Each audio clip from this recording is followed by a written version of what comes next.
जब नाते नबी होगी। उस्मान थोड़ी सी तिलावत एक दो फिर पढ़ दे।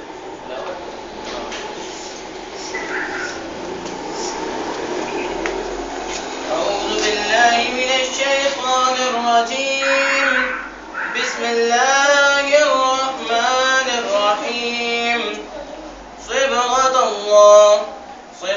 الله ومن أحسن من الله صبغة ونحن له عابدون قل أتحاجوننا في الله وهو ربنا وربكم ولنا أعمالنا ولكم أعمالكم ونحن له مخلصون أم تقولون إن إبراهيم وإسماعيل ويعقوب والأسباط كانوا أو نارا قل أنتم أعلم أم الله ومن أظلم ممن كتم شهادة